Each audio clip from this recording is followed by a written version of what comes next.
Guys, sorry I took a long hiatus, about 2 months work I think.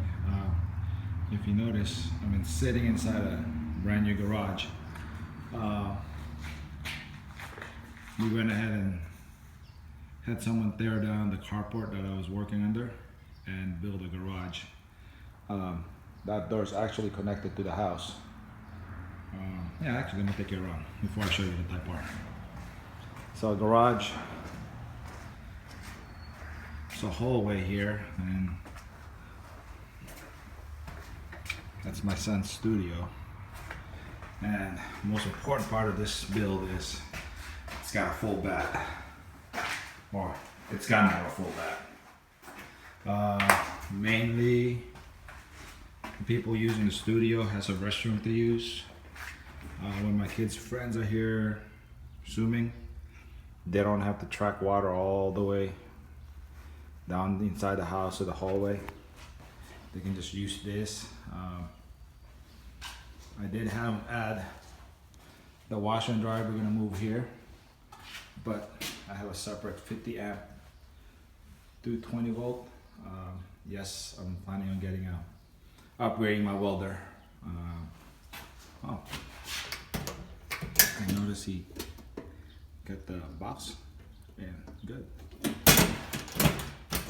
Plenty of lighting. There's 3 lights there. There'll be 1 light here.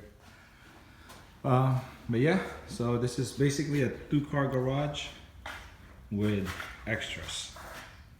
So yeah, let me insert some of the pictures of the progress, and then I'll be right back.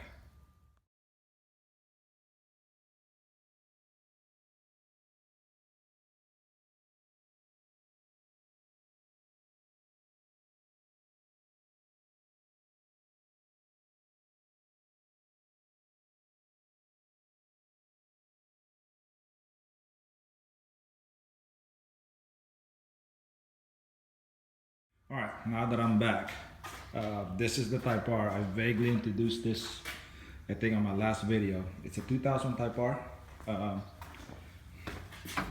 I did sell the swap out of it.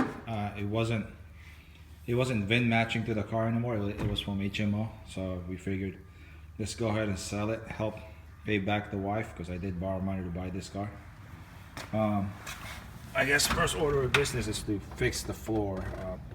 It's not really rotted bad, but being that this car sat outside without anything, it kind of surface rust. Car has 140,000 miles. So can't really pop the hood. It's already got a JDM front end. The plan for this car, let's see. Our plan, what we plan on doing is case swapping it, probably a K24. It's probably going to be an all-motor car. I don't know if we're going to make it a dedicated drag car or drag/track. Definitely, probably will not be a street. We're probably not even going to register this car also. I do have the title to it. I don't know if it's salvage or not. I haven't processed it yet. But I do have the title to it, so I might just go ahead and transfer it, or I will transfer it in my name. We were gonna flip this thing, but the more and more it kind of sat around, the more and more we kind of fell in love with it. I don't know why. But the body itself is straight. But yeah, so stay tuned, there'll be more content. Right now I'm working on getting all the prices together for my son's K24 swap. It did run at $12.75 2 weeks ago. So basically that's gonna be my next video, so stay tuned. It's basically gonna be how much it cost us to case swap and run 12s on a street car. It is a stock K24. All right, well, sorry for a long disappearance, whatever you wanna call it, but I should be back shortly. The garage itself is not done yet. One of the reasons why we really couldn't work on cars or make videos was we had construction workers almost 24/7 fixing, building this. So we stashed all the cars away on the other side of the house. But now it's slowly getting finished, so I think we can fill in working on it here and there. I went ahead and put this in the garage because it might start raining soon and this thing has no windows. So, but yeah, all right, well, stay tuned. Till next time.